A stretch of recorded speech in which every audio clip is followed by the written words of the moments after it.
like $200. I feel like The it's shipping? worth it. Yeah, it should be like $13. So I know.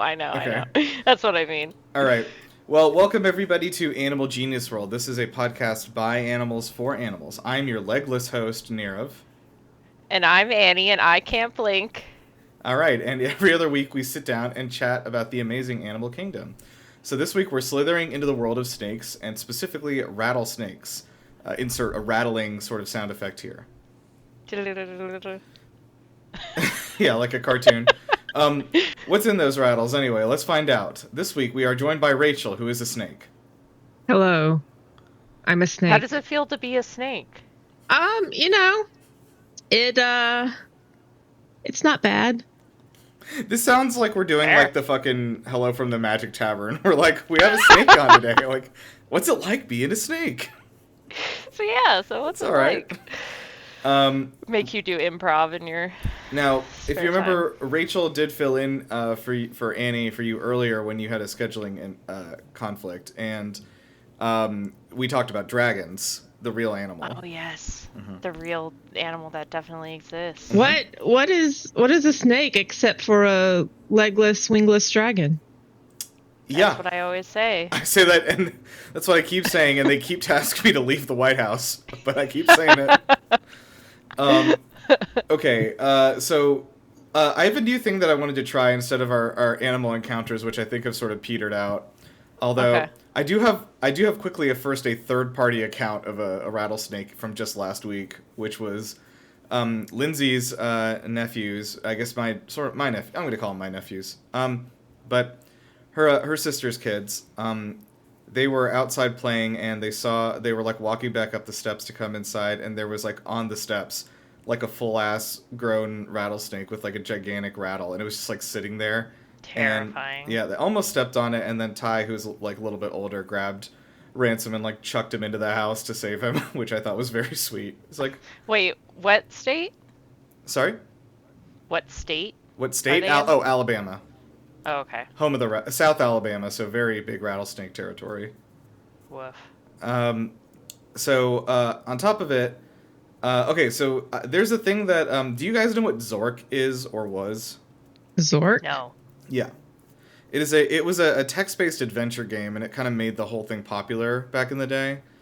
And it was like it was just, you would read text on a black screen, right? And it would be like, you come up to a door, like, what do you do? And there would be like options about like, I pick the lock, or like you would write in something like, I kick the door or whatever. Oh, yeah. Nirav, Yeah. I kid you not. I have been trying to remember the name of this game for like the past like 2 years. And you just like, I was like, I know that it's this text game that I used to play when I was a kid, and I have a very specific memory of it, and I could never remember what it's called, and you just solved that for me. Excellent. So. Okay, I feel good then. So yeah. There's one of my other favorite podcasts, The Flophouse. They did a thing for a while called Radio Zork, where like every week they would check in, and like the listeners would do like one move, and everyone would like vote on like, we walk through the door or whatever. And I was like, that's kind of neat. Let's so maybe we could try a variation on that. So instead of that, like I think Annie, maybe you're on an adventure, and Rachel, you're sort of a companion. And we're going to have an encounter related to the animal, and then we'll see what happens next week after you make your move. Okay. All right, so I'm going to say that, Annie, what class do you both want to be? Just of like a general fantasy kind of character. Ranger. Okay, what's your name? Annie. Jessica. All right. It's Jessica. Okay, Rachel, and your character? I'm going to be a sorcerer. Okay, and what's your name? Sarah. Did you say like Sarah? Yeah, but like you have to put like 5 S's in front of it, because Okay. I'm like a snake. I'm a snake named Sarah. Ooh. Yeah, like a snake. Like a snake would do it. Okay. I'm Sarah the sorcerer snake. All right, so you guys are given a task to reach the top of a mountain to reclaim a very powerful orb from a Dark Lord. So as you enter the cave on the first floor, you see in front of you a large large serpent. This is an enormous rattlesnake, maybe 30, 40 feet long, who kind of like raises his head and looks down at you and says, "Where do you think you're going?" Sarah, do you know special snake customs? Um, Sorry, Sarah.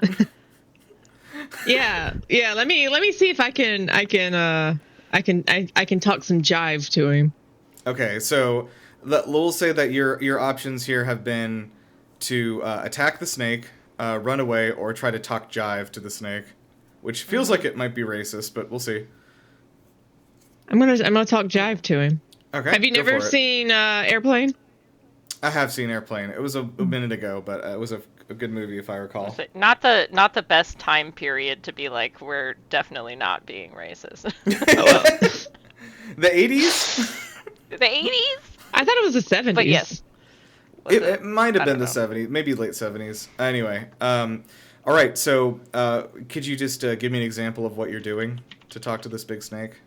I am communicating with it through various hisses and body movements about our quest. Okay. I am mesmerized. The snake says, "I do speak English. I just spoke it to you." Oh. No, I'm sorry. I didn't hear you. All I heard was... Oh, I see. Okay. Yeah. So maybe his accent is too thick. He recognizes that you are aware of his customs and says, "Well, that means you know why I can't let you move past me." Because... But we're on a Why? quest. Okay. Well, now you have two options left, which is to try to run past him or attack. Attack. Wow. I mean, sorry. Hey, Sarah, what would you like to do? Do we have a nice juicy rat to throw him? You got Good your question. pack of rations. Is there Well, you is are there a rat in you the are a ration? snake, so I feel like your rations would have snake in it. So you are a snake. sorry, You're not no. just like a snake-themed sorcerer. You're like a real snake person. Yeah. Okay. In that case, the snake says, "Oh, sorry, I didn't see you there." After you take your hat off, and allows you to pass by. So Hell yeah. Nice. Can I give him a rat anyway? Just yeah, for being please, nice? yeah, you've actually gained yourself an ally that might come to help you in the later. Then Hell yeah. Hell yeah. nice. Sarah, All right, this is why I keep you around. you guys advance to the second floor of the cavern, and we'll check back in next week. I like that the last thing you said was, "This is why I keep you around," and then Rachel's obviously not going to be there next week. This is why I keep you around. She immediately dies. Okay, so let's jump into this. We're talking about rattlesnakes. So, Annie, what do it look like, rattlesnake? Although it is sort of right there in the name, but please tell me. Yeah. So like, it looks like a snake. So a very large reptile, or not a very large reptile, but a skinny, long reptile without any legs or arms. Crawls around on its belly, and it has a little rattle on its tail that when it becomes threatened, it shakes it, and that's scary, I assume. That is scary. Do you have anything to add, Rachel? Yeah, so I mean, they are named after their threat display. But some non-venomous snakes also rattled their tails as a threat display to, I guess, try and like mimic the rattlesnake so that predators will leave them alone. I like Smart. that. Also, oh wait, do you guys have the outline in front of you? Yes. Oh, you do. Okay, cool. I do. I'm so sorry. I like went Yeah? off script for a second. No, you don't have No, to. that's cool. You don't have to read the cue cards. Oh no, I will. It's okay. But yeah, rattlesnakes come in a wide variety of around 36 species, which can measure up to 7.5 feet in length, with the eastern diamondback. They all have a rattle on the tail, which they shake to scare away predators. They have fangs connected to venom ducts in the upper jaw. Outside of that, they're basically your average snake. The rattle is made up of keratin, which is the same thing as our hair and nails, which is left over from the shed skin. So the rattle grows with the snake as it ages. Mm-hmm. So it's like rings on a tree. Actually, it's not. So the okay. Well, actually, that is a really common misconception or urban legend that you can tell how old the snake is by how many rattles it has. But the rattles pretty constantly break just from moving around and living, so they're like always sort of resetting, and so it's not really a good indicator. Fair enough. All right, let's. Fragile. It's fragile. So I want to also say before we get too far, Rachel, the reason we brought you on here for this one specifically is that you are a certified snake owner. This is correct? Yes. Okay. And you have a ball python. Yes. He is not a rattlesnake. What's his name? What is his name? Moon pie. Moon pie. Oh my god. Oh, that sounds Moon delicious. Pie? Is he black and white or she? What is the gender of your snake? It's a male, and it's a banana morph. So he's kind of a pale yellow, like the banana flavored moon pies. Hell yeah. Banana Morphs was my favorite show as a kid. That's so cute. Moon pie is such a cute name for a snake. A bunch of snakes, teenage snakes, transform into bananas to fight crime. I think Nirav held him once. I think we had a party, and I was like, "Here, hold this." I got to hold him, yeah. Oh, how big is he? He's about like 2.5 or 3 feet. Yeah, that sounds right. Decent size, yeah. He's fun though. Cool. It's cute. I love snakes, honestly, especially when I was a kid. I loved to hold them at the zoo and everything because they're so soft. Yeah, I live in New York, and one of the great things about New York, upstate New York, besides all the bodegas, upstate New York, is that really nothing here is very poisonous. So like you see a snake, like when I was a kid, it's like you see a snake in your yard, you can just pick it up because it's probably a garter snake. Oh, okay, interesting. Yeah, so anyway, we picked up a lot of snakes as a child. No, that's for sure. Like I think down here in the South, like most snakes are assumed to be poisonous. Yeah, so, venomous. Venomous. Oh, sorry. Yeah, let's flag on the play. Let's actually talk about that. So, Rachel, what is the distinction between poisonous and venomous that we mess up all the time, everybody? See, I should have had an answer for this if I was going to correct you. There's actually a simple. There's actually a very simple. I don't. So like, yeah, there's a simple way to phrase it that I like, which is like venom you inject. Like I think venom is like a thing that you like inject, whereas poison is it's just there, and if you like eat it or touch it, it's bad. So the way that I've heard it like kind of distinguished for fun was like. If something bites you and you get sick, then that's venomous. And if you bite something and you get sick, that's poisonous. Yes. So like poison dart frogs. Poisonous, as the name suggests. Yes. Yes. Yes. Okay, sorry. The male platypus, venomous. Oh, yeah. You're right. With their venomous feet. They have like the males. I think it's just the males. I could be wrong about that. But they have like a little spur that is venomous. Okay. We need to do an episode on Perry the platypus. Yeah. Why did we both say that at the same time? I don't like it. We didn't talk about that beforehand. Okay. So let's talk about the etymology of the name rattlesnake. So obviously, I think you can piece together why it's called a rattlesnake. But breaking down those words, the word rattle comes from rattlin, from Middle English, which was an onomatopoeia of what it sounds like when a rattle is shaken. Sounds like Ritalin. Sounds like a drug. It does sound. I thought rattlin sounded like some sort of like rat man who joins your fantasy party. He's gonna be my next your next character, Rattlin, the Rat Man. Okay, and then snake comes from the Old English word snacka, which I think we talked about before. I can't remember why. in the 11th century, which came from the Proto-Indo-European root snago, which means to crawl or creep. So checks out. This is also important to know. Rattlesnakes are actually split into two genus groups, Crotalus and Sisterus. So the word Crotalus comes from the ancient Greek krotolon, which was the word for the musical instrument we know as a castanet. So, like what a rattle is. And then the name Sisterus is from the Latin form of the ancient Greek sestoros, which means tail rattler. And that I word... don't know if I know what a castanet is. Oh, it's those things. Yes. If you're like listening, stop your car, pull it over to the side of the road, Google the word castanet. And then forget all that, because I'm about to tell you. It's the thing that like people hold in their hands, and that's like a little clamshell, and it like clippy clappies. Yes, it's like, I think they use it, I feel like I associate it with Spain. I don't know if that's right, though. The word seistros came from the ancient Egyptian word sistrum, which itself was a rattling musical instrument. So it all circles back.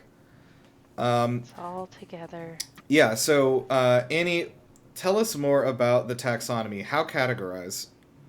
Yeah, so like most of the things that we talk about, maybe all of them. Maybe all of them. It's in the kingdom Animalia. So it's an animal. Phylum, Chordata, so it has a backbone. Class, Reptilia, which I'm sure you can guess is the reptiles. Order is Squamata, which is a cool name, which is like lizards and snakes. There's the suborder Serpentis. Serpentis? Yes. Snakes. Separating them from lizards. I hated when the royal advisor Serpentis betrayed the king at the end. I suspected him the whole time. They're the snake at the local science center where I volunteer. His name is Serpentis. Oh, really? Okay. Yeah, wait, Serpentis but like, Morris. Is it like Sir, like SIR, and then Pentis? Yes. That's very good. There's also a character off of Has Been Hotel named Serpentis. I was gonna say, I'm pretty sure he's named after that. Ah, interesting. Is that show good then? It's pretty good. Yeah. I've seen it. I actually like Hell of a Boss, I think, better. Yes. Oh my God, Rachel, we're immediately friends. I like Has Been Hotel, but like if I had to pick one, I would pick Hell of a Boss. Were they made by the same people? Yes. Yeah. Okay. Was there like a controversy or something about it? I can't remember. If there is, I don't want to know. Okay. I mean, when you start getting into I think deep into internet communities, there's always a controversy about something. Yeah. I heard a little bit of it, and I think it was mostly a nothing burger. Okay. But if you get brigaded by a bunch of Vizzy Pop fans over this conversation, I'm sorry. They would have to be listening to brigade us, so we'll be okay. I've been like I remember discovering a Hell of a Boss like on YouTube, like at the very beginning of it like coming out, and I thought it was like the best thing ever, and I was showing it to people, and I think I quickly realized that like it's a very specific type of person. Oh yeah. I liked the show. But I discovered it last year, and I was like, I really like this show, and I already know without having to look at it, I was like, I want nothing to do with this fan base. I already know what type of person they are.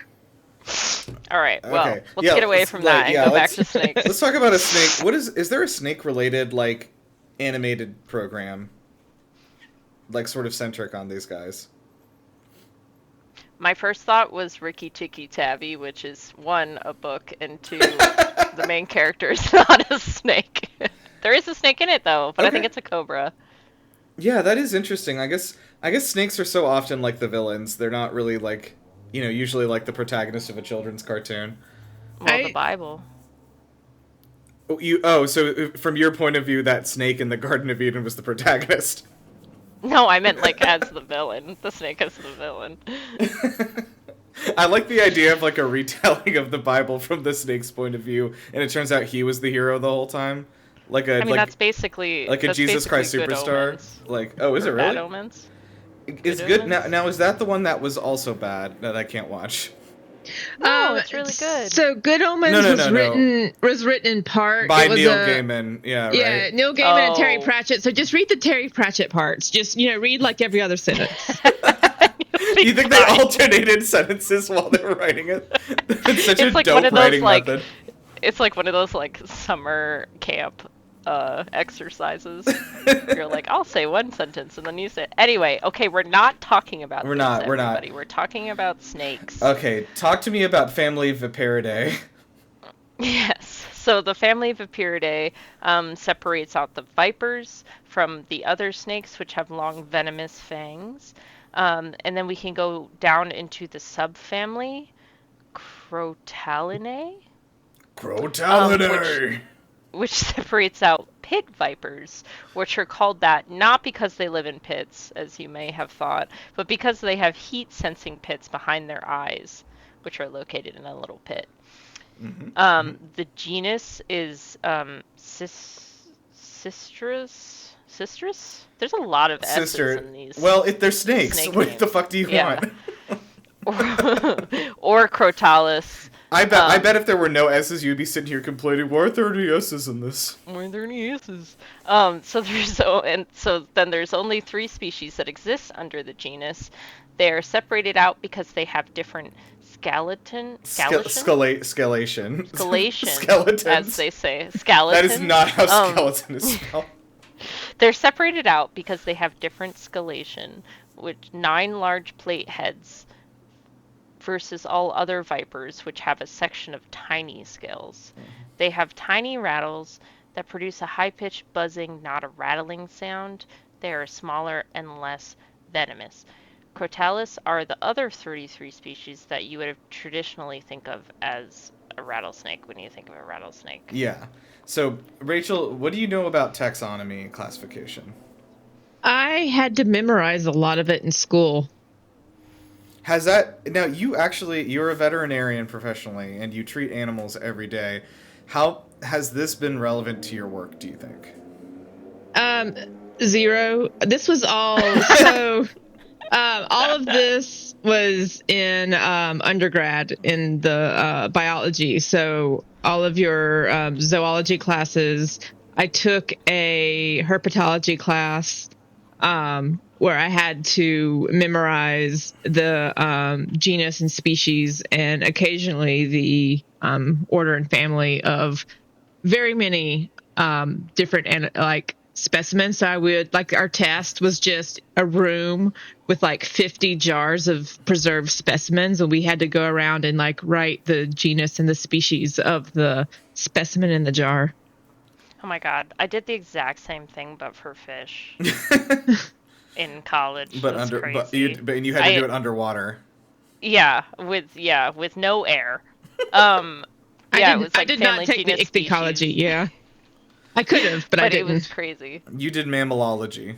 It's really crazy when the main way to identify a fish is its color and also its fins, and because it's been in formaldehyde for so long, it has no color, and also its fins are degraded. Boy, I know that struggle. Yeah. I have to admit something before we move on. During our Animal Zork segment, I just sort of pushed you guys through when you said you wanted to fight because I didn't want to have to come up with a whole combat system and create mechanics for it. Next thing you know, this podcast is now 3 hours long and it's a D&D podcast. I wouldn't mind that. I'm ready. Let's go. Who's that Pokemon?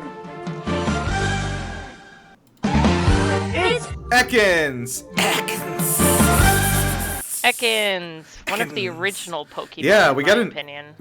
It's not an opinion, it's just a fact. Well, I mean in the sense of that it was in the TV show and stuff. Yeah, in my objective opinion, this is one of the first Pokemon. My objective opinion, actually, did you know that Ekans is actually snake backwards? I did put that in here, which I think Sorry. everyone has to know by now. There's no fucking way. And you remember in middle school when people were like, oh, if Ekans is snake backwards, what is muck made of? And I'd be like, oh no. Oh jeez. Christ. 8th grade. I don't think anyone ever said that to me, and I feel stupider now that you have introduced that into my life, so thanks. It's 8th grade, dude. Okay. So, from the very first generation, we got one of the more well-known Pokemon, Ekans, who's a pretty traditional rattlesnake, but not so simple. So it's actually a poison type, and it evolves into Arbok. Of course, we must mention that about Ekans being snake backwards. Arbok is also cobra backwards. So it is actually a fusion of 4 different snakes, which I thought was cool. So the fangs and rattle are from the rattlesnake. The lack of teeth is from the egg-eating snake. The yellow stripes are from the ringneck snake. And the line connecting its eyes is actually the design on the back of the Indian cobra's hood. Oh, cool. Yeah. I do like that it doesn't have any teeth. It's very funny to me. There's a It just whole looks like it's screaming. there's a whole bunch of egg-eating snakes. It does look like it's screaming. We also have a very, on my Discord server, we have an Ekans emote as well, which I'll just post post in here, which I use pretty frequently. Looking startled about something. Oh, yeah, it's very good. Yeah, it's really good. I think it was actually from, a fake Pokemon leak, 5 years ago, about some sort of, evolution or something, or pre-evolution for Ekans. Anyway. So yeah, this is just an OG. Let's just go back to the good old days. And you would remember probably in the anime that Jessie from Team Rocket has an Ekans, and it's just a little cutie. Rachel, what have your encounters been with this Pokemon? Oh man, he actually just popped up for me last night in Pokopia. Oh wow, okay. I don't know why I said that like Owen Wilson. Oh wow. Oh, wow. Wow. I'm so jealous of everyone who has a Switch, too. But Yes. please continue. I am. I actually I think maybe today or yesterday, have hit 200 hours in that game. I'm at So, 155, and I checked last night after I logged off. Yeah, we're 'Cause it's we're chugging. Yeah, which is insane. It's been out for about 2 months now, and for me Yeah. to have put, 160 hours into a video game in 2 months is just crazy It's behavior. unprecedented. They sprinkled crack into the code. They did. And it tastes so good. I keep thinking about the crack I could eat. Open up the Switch 2 out of its packaging just to find dust The dusting of crack crack. cocaine. Just Oh, that's that new Switch smell. Yeah. Anyway, this is probably the first game where I'm just like, you should just buy a console just to have this. I mean, I'm planning on asking for it for Christmas. Oh yeah. but I mean, we got there'll quite a while. also be more stuff out by then. I'm excited for Fire Emblem. It looks like it's gonna be real fucking good. It's like a sequel to Three Houses. Yeah. All right. Let's talk about habitat and behavior. What it do with where it is, Annie? Yeah.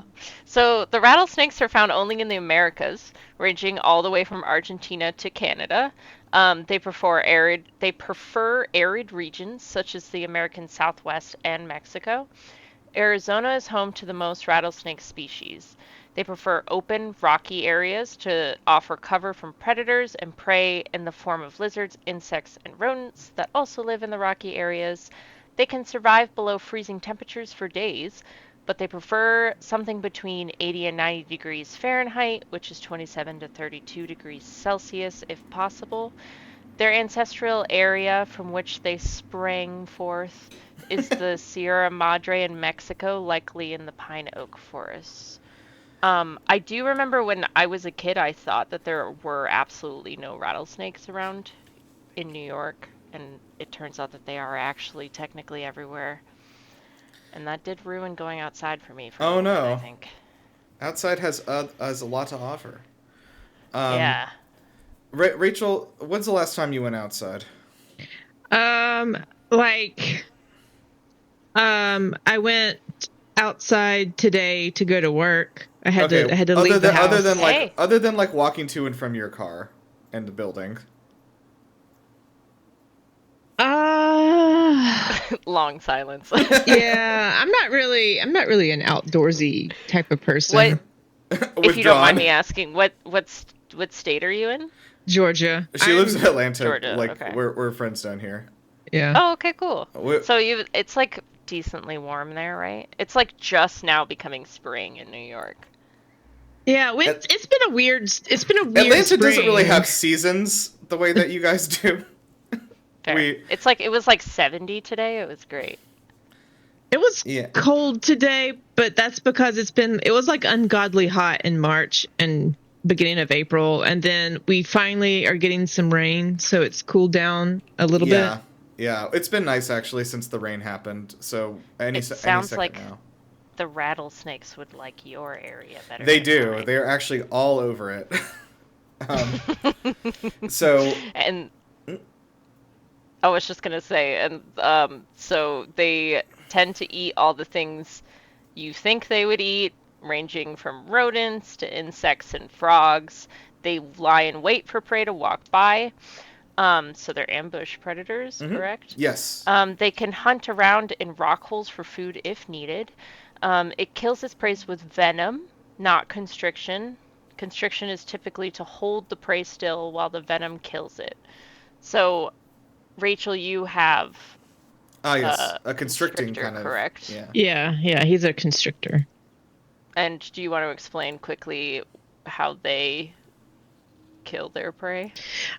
So I mean, they get their name from how they kill their prey, and so what they do is they latch on to their prey. They grab it with their mouth, and then they very quickly wrap their body around their prey. 2 or 3 times, depending on how big the snake is, and basically squeeze the life out of it. And then once it's good and dead, they unhinge. Or they don't really unhinge their jaw. They kind of like open up. They have like a jaw that can expand really easily, and then they just swallow it down. Do you feed your snake live feed or not? No, because it's live feeding is a little controversial among people who keep reptiles. Most people say that it's best to feed frozen if they'll take it. Because the live prey, it can like bite your snake and like cause infections. And it could be considered inhumane, I mean, you might say that it happens in the wild, but, if you don't Not have in such a confined space. Yeah. And they can't really get away. So mostly it's the rat can really, do some damage if they so choose, because, this just because a snake sees a rat doesn't mean it's necessarily gonna eat it if it's not feeling well, or if it's husbandry's off. It may not eat. And sometimes they go on, based on the time of year, they might not be feeding during that time of year anyway. So all that to say is that he gets frozen. So he gets. I go to a local like a aquarium store that also has reptiles, and they have little packets of frozen rats that I can get and bring home. And he gets a frozen rat, I thought, in warm water for about 45 minutes to an hour. And once it's good and hot and thawed, then I feed it to him. About once every 4 to 6 weeks. That was actually my question. Yeah. So that really is interesting, because so even just a rat like sustains them for like 4 to 6 weeks. Yeah. So they don't have to eat very, very often. They're not like us. They don't get like 3 squares a day. Like in prison? Yeah. I'm trying to think, because back when I was a zookeeper, I kept reptiles part of it. And I think the adult, they got fed about, I think it was every like 2 to 4 weeks. So they did, they don't eat very, very often. That's interesting, because I saw we'll talk about like, I guess the rattlesnake feeding habits here, but it looks like they do like to eat multiple things at once and sort of like digest like a few things together in like a bundle. Well, it's like, if you think about it, like, there's lots of fish that are like this too, which is my point of, whatever, but like you're subject matter expert for fish. Yeah, but like there's reason why there's some fish that, like, if you continue to feed them, they will eat, because like in the wild, like their instincts are like they don't know when they're gonna get their next meal. But like when they're in a controlled environment where they're like getting their meal every 3 to 4 weeks or whatever, then it's a little different than if they don't know if they're going to be able to find something, in the next week or whatever. Huh, that makes sense. Yeah. I wonder if, like, it also is the amount of activity they're doing. Like, if a snake is not running around hunting or whatever, they're not really burning calories as much. Mm-hmm. Well, I know that, fun fact, they need about their own body weight annually to stay alive. And they need very little water. Yes, we'll talk about the water thing down here, but yeah, they basically just kind of like chill.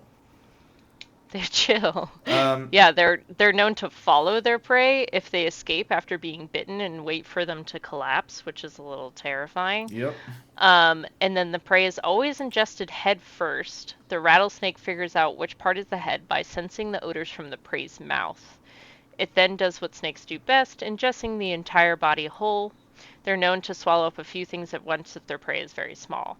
Once they're full, they tend to curl up in a warm place to digest. I don't think we said that snakes are cold-blooded. Yes, So- that should. I guess that yeah, we gotta say it every time, and we gotta stamp it into these kids' memories. But they are cold-blooded, so they do need to get external heat from the sun, and that probably, of course, adds to the reason they like these arid climates. It's always warm in Arizona. They don't need much water, so there's not really a problem there. Just chill in the desert. Yeah. And also another cool desert thing, which I have a thing after this, but to drink water, they'll dunk their whole head in and just gulp it down. They can also collect rain, which is very useful when living in deserts. They flatten their body and coil up to sort of make a kind of bowl and then drink from the bowl. They've been observed congregating to build a communal rain collecting platform to drink from as well. So I wanted to talk about that because I read that on Wikipedia and I was like, what? And so I had to follow the source back and I was like, what the heck? I did find the abstract. I read through just the abstract, obviously, but like this was, a thing where they had been keeping, I think, 10 rattlesnakes together in this simulated biodome or whatever. And they did, simulated rainfall, and it was, a very arid climate like they're used to, but when the rain started falling, the rattlesnakes all sort of just came together and, interlocked into a big rain collecting platform and, kind of just collected a bunch of rain between them, and then they drank out of it. Which is, great, because snakes are pretty solitary normally, correct? They hunt solitary, but they actually do band together for warmth. Which we'll talk about in a little bit at the end there. But yeah, they do collect foods on their own, and then in order to hibernate, or they have a thing called brumation, which is their version of hibernation, they will all hibernate together. Mm-hmm. Do you, is it a territory thing? Like, Rachel, if you put another snake in there, would your snake absolutely go insane? It can cause stress. It's recommended to not habitate them together unless you have just a ridiculously large enclosure, or they could each have you would have a lot of different hides and things like that. It could cause stress, as they wouldn't fight, but they might, if there's a preferred spot, they could, one could push the other one out and cause some stress. So, yeah. Typically they're solitary, although there is some controversy, because again, in the wild, you may find ball pythons kind of in the same area. So, but how animals act in the wild and how they act in captivity are often very different things. I mean, it's like me with saunas. If you put me in a sauna environment in the normal outdoors, I will want to die. But if I choose to go into the sauna, then it's okay. Interesting. So I'm sure if the snakes choose to hang out with each other, then it's fine. Yeah, I but think being that forced to hang out with each other. Yeah, during the brumation period, I'll just go ahead and say this, so they hibernate during the cold months. Up to 1,000 snakes might gather together in a cave and huddle together underground and form a rattlesnake den, which is also called a hibernacula, which is great. Hell yeah. Hibernacula 2000, starring Keanu Reeves. Don't they, once they wake up in the spring, they all kind of wake up at the same time, and then they have like a big snake orgy. Is that the right species I'm thinking of? I don't think so, because I didn't read about that in their like mating procedures. But Okay. maybe it's a different snake species. Yeah. Pretty hardcore though. There Also, are- in a way, it makes sense because they're already all together. Dude, dude, I got his tickets into Hibernacula. They're so hardcore there. There's like a bouncer snake at the front who rattles at people. But like this is really interesting too, is that during the brumation phase, they're not eating. They basically have been like, we're gonna not eat. We've already eaten enough. We're gonna chill. And so other animals that share that space, such as turtles or small mammals that they might normally eat, they actually are not gonna to fuss with. So you could even find like other mammals, like rodents, hanging out in these hibernaculas during the brumation season, and they not get eaten. Yeah, that's why you don't put live in with your captive reptile. Don't put live what? Yeah, I've definitely. Because they Live, might, like, they could go feed. into brumation, and then you just got a stressed out rat, and because the rat can escape, so it's like, oh my Yeah. god, it's like being locked into a jail cell with a lion. Right. So then you have to kill the rat with your bare hands. Yes. Woof. God, Woof. that would be horrible. Yeah. No thanks. Yeah. No, I've definitely heard that people say like live feeding isn't as good, but I also wasn't going to say that before I knew how you fed your snake. Yeah. I mean, sometimes there's live feeding as kind of a last resort. If the snakes won't take the frozen thawed, sometimes as a last resort, you can go back to live and then try to get them back onto frozen thawed. I mean, there's definitely a time and a place for it, but like as a general rule, it's considered not as good as feeding frozen thawed. Yeah. You don't want to just like drop a live rat in there and leave him alone. It does sound a lot like a gladiator situation. I mean, sometimes the lion wins, Mm-hmm. That is true. You're right. And you know what the secret is? I'm always cheering for the lion. Okay. Do yeah. you want to move on to Habitat for Humanity? Oh, Or Humility, sorry. Well, we still got a lot of stuff here. Well, I didn't know. We're at 43 minutes, Nirav. Okay, I'm gonna barrel rush this part here. So, Okay. They're actually prey as well. They have a lot of predators, rattlesnakes. So cats, crows, ravens, roadrunners, raccoons, skunks, possums, weasels, and larger snakes are always gunning for those little baby rattlesnakes. Yeah. Ants also will consume the newborn babies. I don't like that. Nope. Rattlesnakes will eat their young sometimes if they are starving, but it is not a typical thing for them to do. The king snake is the only creature that is immune to rattlesnake venom innately, and it is the primary predator of adult rattlesnakes. So, Dude, king snakes are so cool. I know, dude. We should hang out with one. All right. I almost adopted one. I heard king snake hangs out in the VIP room at Hibernacula. Dude, I heard king snake was wearing a pink shirt, and so I think we should all wear pink shirts. Pink shirts.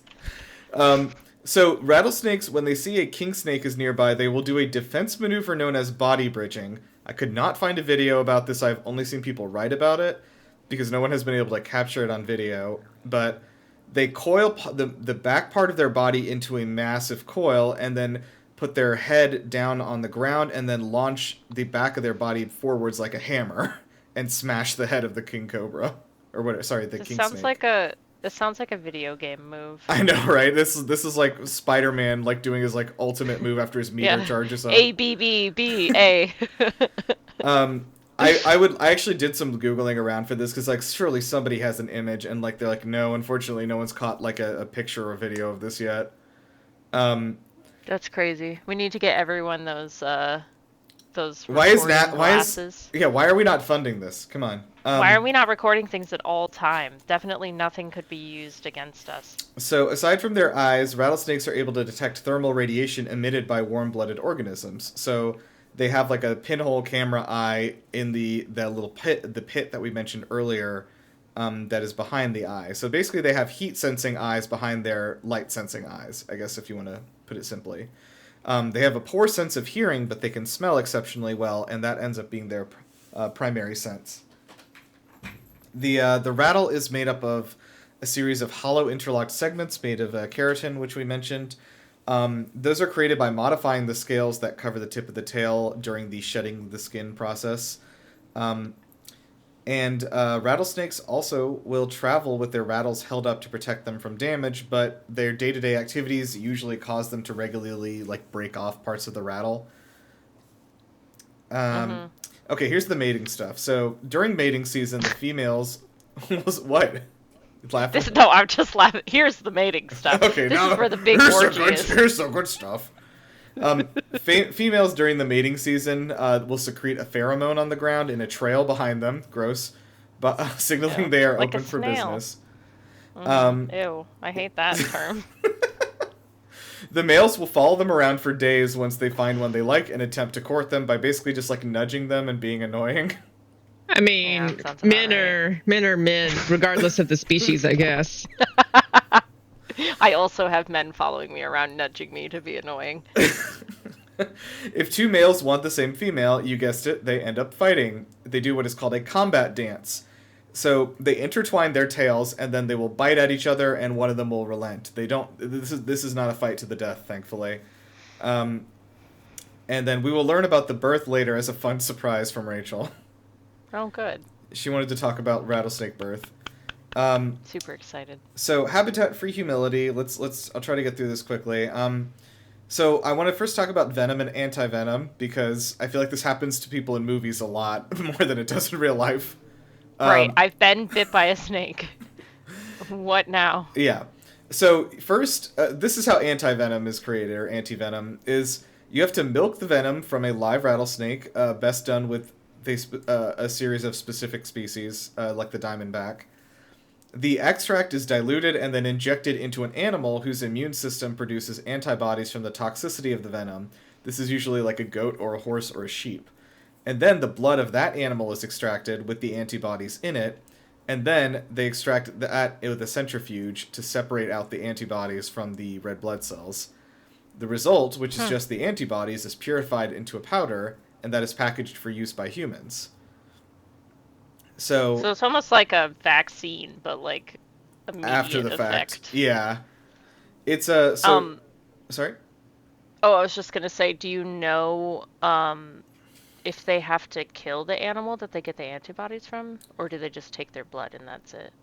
No, they just take their blood. They do not have to die. That's nice. They do unfortunately get sick during the process, so that's not great. But that is pretty. That's why they do it on animals and not humans, because that's basically the same thing that would happen. So taking antivenom will save your life if you are bit by a rattlesnake, but you should remember that humans will experience serum sickness because you are using horse antibodies and they are attempting to work in tandem with your human immune system. So you are going to be sick for weeks.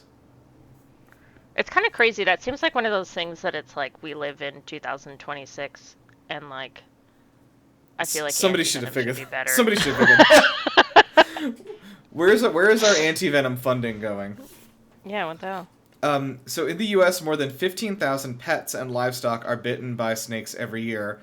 Rattlesnakes make up 80% of deadly snake bites to pets in the U.S. So that is a big ass deal. Yeah, I did know someone whose dog Oh. passed away because they got bit by a rattlesnake and they lived in the middle of nowhere. Yeah. So they couldn't physically get them to a vet fast enough to Right. get antivenom. Yeah, animals can almost in all instances, if you get them anti-venom, animals like your dogs can be saved after being bit by a rattlesnake. But yeah, you're like you said, if you're in the middle of nowhere, it is what it is. There is a rattlesnake vaccine. Really? Yeah, for dogs. There's yeah. finally a cure. Oh, just for dogs, not for people. Yeah, I think it's just for dogs. I don't know too much about it because I don't do a lot of that because there's just not, there's not a lot of rattlesnakes on MARTA or whatever. What? But On MARTA? no, yeah, there's no rattlesnakes on MARTA. So I mean, you're right, Annie. MARTA is our like train system. What are you talking I was about? about to say, what is MARTA? It's the Atlanta trains, like metro trains. Why would there be snakes on the train? Wait, well, there's are there not. snake? That's why I'm saying that I don't do a lot of rattlesnake vaccines Oh, because I see. You're saying they're not on the train, so therefore. Right. Oh, okay. Snakes are only on planes. I've had it with these motherfucking snakes on this motherfucking train. Okay, sorry, Rachel. Continue. No, but there is, so it basically it reduces the severity of the symptoms, and so it helps like increase. It doesn't provide full immunity. It just helps like reduce the severity. So it's like it gives you time to get to the vet for treatment. But Right. Is it kind of like rabies?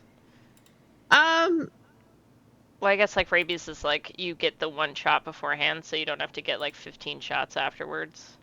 Yeah, there's still like a post-exposure series. Humans do. But with animals,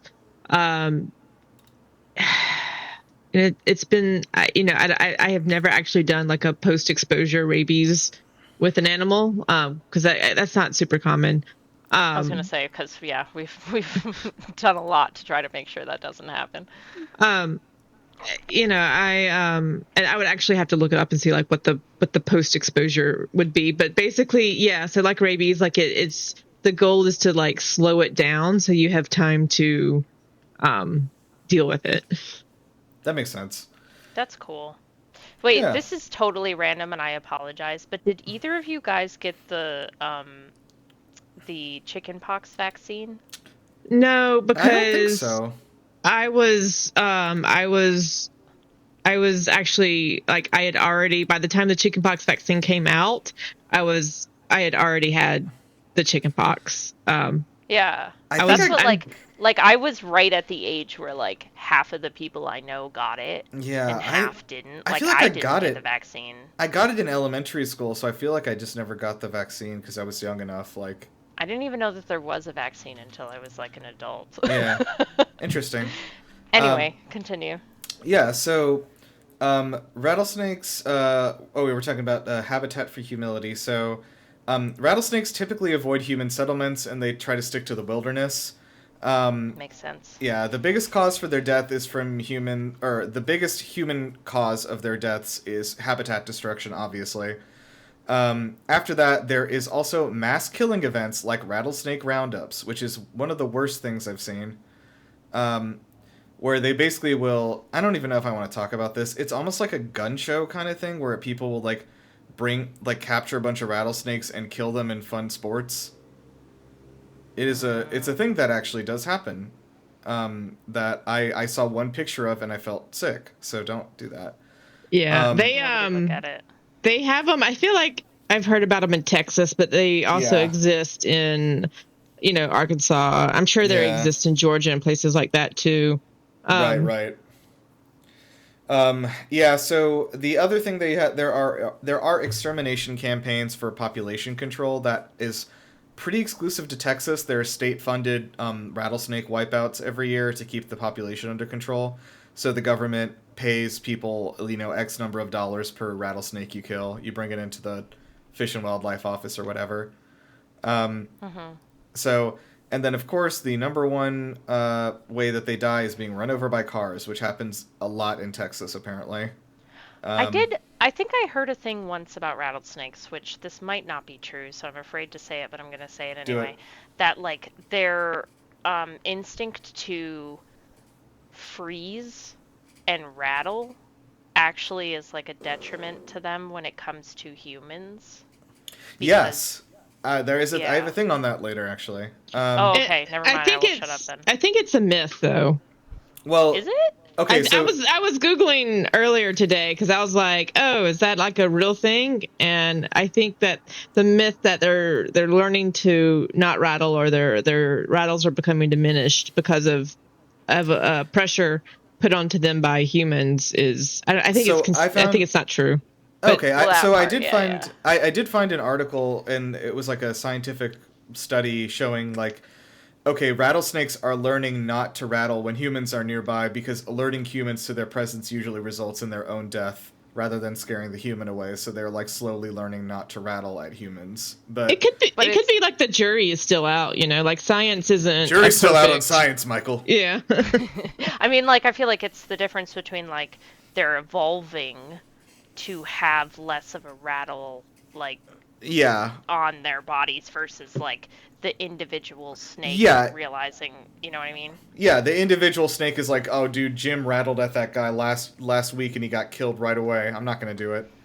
We were having a big orgy. We're having an orgy at the Hibernacula. Humans also do eat rattlesnakes in some parts of the world. So in China, traditional Chinese medicine, TCM people call it, has long involved eating snakes to promote health. I feel like we talk about traditional Chinese medicine like every other episode, and it's not good ever. But first established back in the Western Zhou dynasty in like 771 BC, the supposed medicinal uses of eating snakes were noted in medical manuals. So there's also a specific record of a Chinese Ming dynasty statesman named Yang Jisheng drinking snake bile as treatment for injuries he sustained in prison in 1554. I tried to find out why he was in prison, didn't have time. Also, what exactly is snake bile? Like, It's just like from their... From the liver, I guess, right? gallbladder. Gallbladder. Yeah. Okay. You just take that and squeeze it in your mouth. Just squeeze it in your mouth. TCM is obviously not as popular as it once was, especially not in urban areas, but here's a different thing, a luxury thing. Some wealthy Chinese and Vietnamese people still drink snake wine. So this is actually commonly made with rattlesnakes that are imported from the Americas. Snake wine is made by infusing a whole snake in rice wine or grain alcohol, and there were records of this happening all the way back to 1054 BC. This is a very old recipe. So it's thought to have invigorating properties. Venomous snakes are exclusively used for this, as the idea is that the power of the snake is stored in the venom. So as the venom dissolves into the liquor, one can consume the venomous alcohol and steal the snake's powers. How cool would that be if that was actually true, though?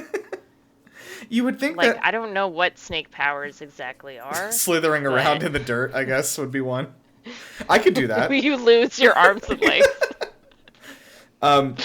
So yeah, I will say that these are usually safe to drink, but not always. So do it at your own risk, I guess. There is a folk belief that snake wine enhances male potency, but this has been proven false. And hilariously, consuming snake venom actually causes impotence, and if done too often, infertility. I feel like everything, like, that's just how they were getting people to buy stuff at one point. 100%. Like, you, a man, penis? They're snake oil salesmen, literally. Oh, woof. So rattlesnake skins are often used in Mexico and the American South for leather goods like belts, hats, wallets, and knife sheaths. Most snake leather is created by collecting skin from snakes killed for food or for population control in Texas. But there is documentation of exotic collectors market that specifically wants live snake skin, as in they want the snakes to be skinned alive to make the leather. So bad. What the fuck? Does that That- make it better? That seems awful. Yeah, there's apparently a market for it in Asia. People want rattlesnakes that were skinned alive for the leather because they're like, oh, the leather is more valuable. The leather has fear and Yeah, in it. I can feel the fear and pain in it. Jesus. So, Andy, do you want to talk about the cultural impact, or you want me to just run through this? Yeah. So, talking about every culture that's ever worshipped snakes or had them central into their culture would take hours. Snakes have been around for quite a while. So here are some of the highlights, specifically sticking to rattlesnakes. The Aztecs frequently adorned temples with rattlesnakes specifically and saw them as symbols of power. The feathered serpent, also known by its Aztec name Quetzalcoatl. Yeah, I offered to do this part for you because I was thinking this was going to be funny. I was going to say, this is something that I definitely learned in school. Quetzalcoatl? Quetzalcoatl. Quetzalcoatl. I think it's just Quetzalcoatl. Like, it's a hard kind of K sound. Quetzalcoatl. Okay. Who was worshipped by the Yucatec Mayans. Okay, Nirav, there's too many words in here. Yeah. So the Yucatec Mayans worshipped the feathered Yes. serpent as Kukulkan, and Okay, as the name Kukulkan. Yeah, and then the Kiichi Maya worshipped the same feathered serpent and called it Kuutmats. So It also, It also appears across many Mesoamerican religions and cultures, so it's definitely real, definitely for sure. Mm-hmm. It's a combination of a rattlesnake and a quetzal bird. Mm-hmm. The Mayans considered this rattlesnake to be a conduit to the other world and called it the vision serpent. I love the vision serpent. Rachel, when I asked you about this podcast, the first thing you said you wanted to talk about was quetzal birds. Is that correct? Yeah, they're cool. We'll have to have you on again. Yeah, we'll do like a sequel episode to this. What kind of I already forgot bird orgies are they character's having? name. Jafrania? Jassafras? Her and Sarah will be at it again. Yeah, I think it's Jafrania. Okay. Something like that. As we kind of talked about before, you've probably heard about snake handling from far-right Christian sects in the U.S., usually in the South. People hold venomous snakes unprotected as a literal interpretation of the Bible verse in which it states, "In my name they shall take up serpents." The participants will speak prayers and speak in tongues to channel the power of God to make it so the snake does not attack and kill them. Rattlesnakes, with giant fangs and venom, are the most used type of snake for this ritual. In modern times, the only state that both has snake handlers and where it is fully legal is West Virginia, as their constitution protects religious rituals, even if they are deathly and dangerous. Do you guys think that if I had told you there was only one state that fully was in favor of it, you would have guessed it was West Virginia? Yes. I mean, it doesn't surprise me. It was an Appalachian tradition at the beginning. It was from the very Christians in the Appalachians, and it kind of spread out from there. Yeah, it's No, go ahead. I was gonna say it's very backwoods, Appalachia. There wasn't as much in rural Georgia, but I think there was always stories about, one church in like a very particular rural area. I actually looked into it. So there's three churches in Georgia that have been recorded doing this. Which is a lot less than the hundreds in West Virginia. Which is kind of crazy because I feel like in Christianity the snake is usually like. Wasn't he the protagonist of the Garden of Eden story? Oh, shut up, Jesus Christ. Did you just tell Jesus Christ to shut up? I think that's what the snake says. That's his catchphrase, right? He says, "Hey, yo, shut up." Hey, I'm Slytherin here. But you'd think they kind of associate it with the devil, that you wouldn't. So they do. I think that is the idea. Yeah. Yeah, but the thing is I can hold this snake, and because my faith is so strong, God won't let it kill me. Yeah. This symbol of the devil. Yeah. Yeah. Jeez, yeah. Well, in July 2008, 10 people were arrested and 125 venomous snakes were confiscated as part of an undercover sting operation titled Twice Shy. Ooh. Pastor Gregory James Coots of the Full Gospel Tabernacle in Jesus' Name, otherwise known as FGTJN. What a very natural acronym to say. In Middlesboro, Kentucky, was arrested and 74 snakes seized from his home as part of the sting. Jamie Coots, son of Gregory Coots, was cited in 2013 for illegal possession and transportation of venomous snakes when 3 rattlesnakes and 2 copperheads were discovered in his vehicle during a vehicle check in Knoxville, Tennessee.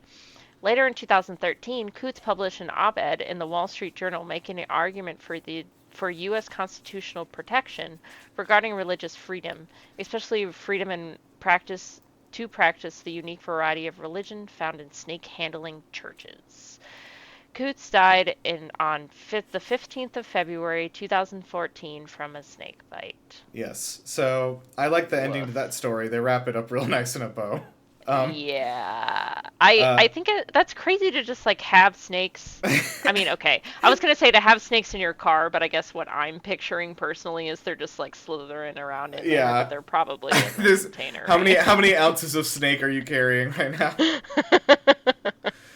I love that this guy was like wrote an article about like how we should all be handling snakes, and then like immediately died of a snake bite. Yeah, it's like, who was the guy with the tiger? Oh, wait, are you not talking about Siegfried and Roy, right? Maybe magician? Yeah, that's them. Yeah, it was one of the two of them. I think it might have been Roy, but yeah, one of the two of them died from the tiger. It's very ironic, yes. Yep. And I'm sure Did he die from the tiger, or did he just get mauled? He got mauled, and then I think he died later, like in the hospital. I don't know. Let me look into it while you keep talking about this. Okay. Probably a lot of people in North America are familiar with the Don't Tread on Me flag. The rattlesnake has become a symbolic animal for the colonials during the Revolutionary War period and is depicted prominently on the Gadsden flag. It continues to be used as a symbol by the U.S. military and political movements within the United States, basically to be like, the government shouldn't come tread on me, because if you tread on me, I'm going to bite you.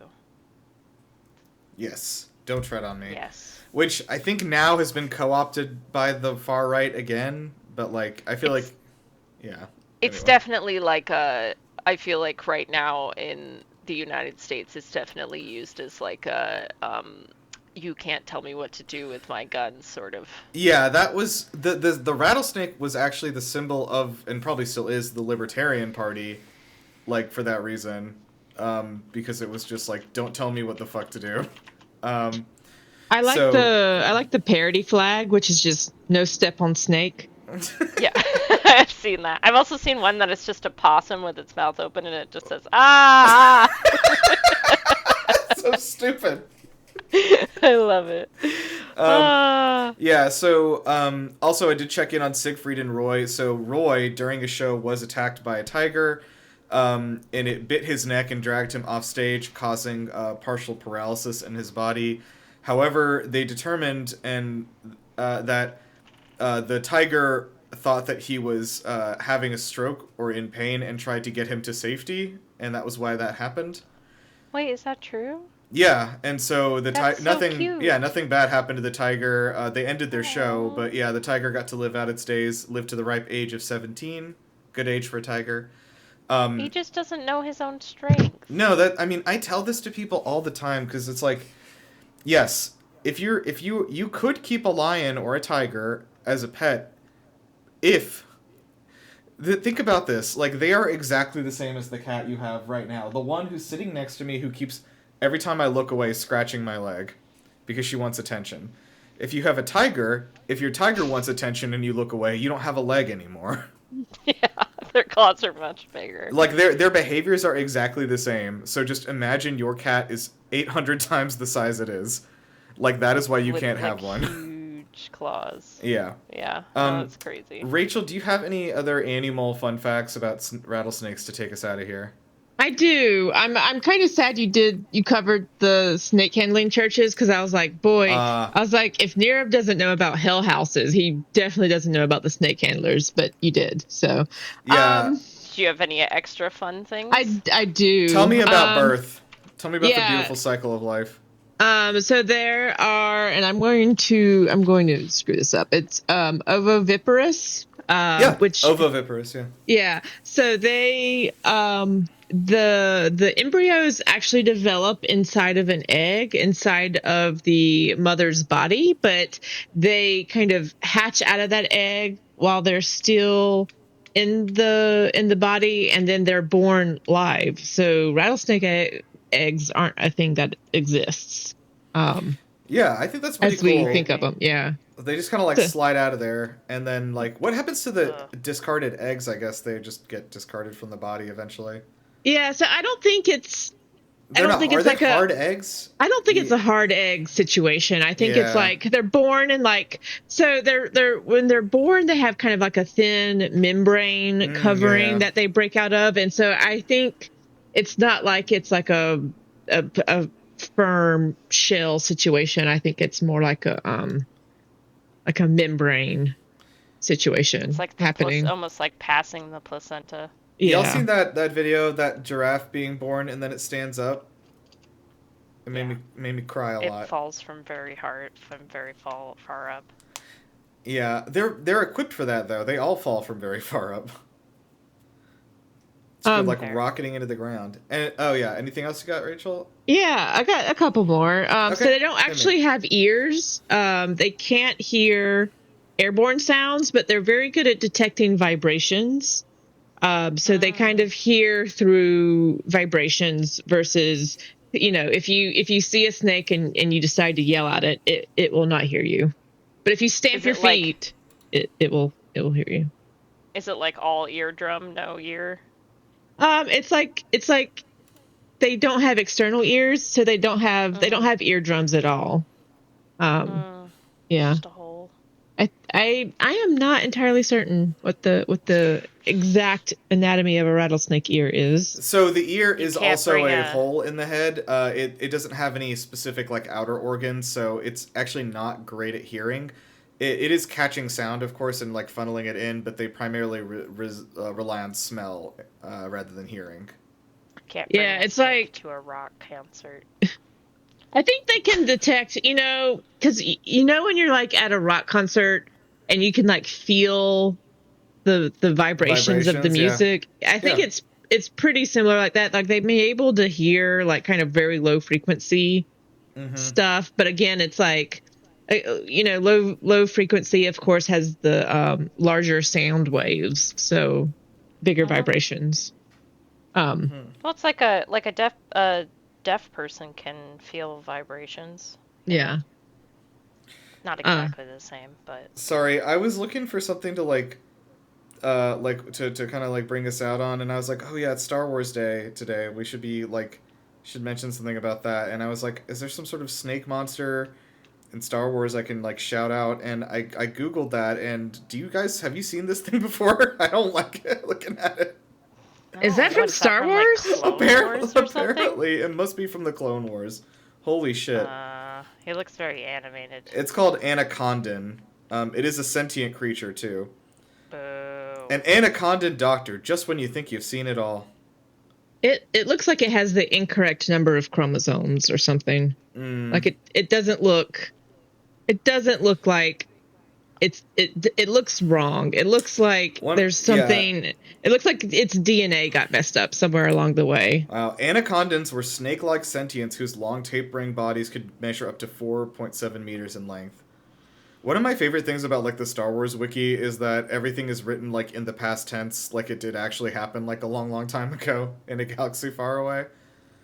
Because it did, Nirav. Yes. Are those not historical? Are those not documentaries? Has my whole life been a lie? Yeah, but okay, let's all say one thing about snakes that we should do going forward, and let's close out of here. Okay, you go first. Oh, and I was thinking of mine. Oh, I know. Just stop killing them indiscriminately. Yeah, I think that would be good. I know that there are places where there are... Oh, hey, how about this? Don't buy snakes that are not native to your region. Because they were... go. Yeah. What do you mean? Like the Burmese python. Okay, let them go. Huh? I was gonna say, yeah, I was gonna say my snake is not native to Georgia, but I don't. Yeah, so don't buy snakes and then release them into the wild. Release them, yeah. That was more what I meant. Sorry, like the invasive species, like the Burmese python, because they have destroyed so many levels of the ecosystem in the southeast over the last 30 years. In general, if you get an animal as a pet, don't just release it into the wild. That's a good thing. So I think whatever it is, just don't do that. I think part of the problem is that I don't think it's people releasing them as much as they are incredible escape artists. And so people think that they're like, oh, I've got my snake contained, and it turns out they don't. There's actually, I think there's an apartment complex in Atlanta that no longer allows snakes as pets because mine escaped one time when I was like much younger, and the upstairs neighbor found it in their closet, and Oh my god, you're the reason for a rule. I think I'm the reason for a rule. So. That's so fun. I want to be the reason for a rule, one of those stupid rules that's like, you can't come into this room on your hands. No bringing pit vipers into the daycare or whatever. Wonderful. All right, well, just leave snakes alone and don't touch them and let them be their own things. Yeah, I think that probably just not releasing them into the wild is good. But yeah, like, be responsible. A lot of exotic snake owners, that they do release them into the wild because they're like, oh wait, I didn't want to take care of this thing. I just wanted one, and they just kind of like throw them out the window. That is not a joke. I wrote a paper on this. But like, yeah, it's unfortunate. So I would be shocked if any of our listeners are people who are buying exotic snakes from abroad. So I think it'll be okay. So Rachel, don't throw your snake out the window. I will not do that. Also, don't put him in the gladiator arena with a rat. We have it on recording. I will not do that. Although he would not, we are north enough that he wouldn't actually. I mean, he would survive until the winter, and then, he probably wouldn't survive outside of the winter. But you never know. You never know. All right. Well, thank you, Rachel, for joining us and giving us some good snake expertise from what was his name again? Banana? Moon pie. Moon pie. Moon pie. You said he was a banana morph. A banana morph. Yes. Banana moon pie. Banana morphs. Okay. So yeah. Thank you for joining us. We'll be back in a few weeks with yet another animal, I suspect, from the kingdom Animalia. Probably chordata, but we'll see. Probably. We should do a non-chordata one of these days. They're fucking I would love to do an invertebrate. Let's do an invertebrate next time. That's our promise to you. We're going to pick an invertebrate for the next one. Hell yeah. No backbones here. No backbone. It's like a sign on the clubhouse door. No backbones allowed. What is the derogatory slur that like invertebrates call vertebrates? Like their backbones. You freaking stiff-backed motherfuckers. Stiff backs, 100%. Okay. Okay. And if no stiff backs in Hibernacula. All right. Thank you guys for listening. We'll be back later. Until then, I guess I'm an animal. And so are you. Hey. And so is your mom. Got him, dude. Oh, shit. It's over, dude. They're done. It's over. The stiffbacks will never recover. Okay, I'm pausing.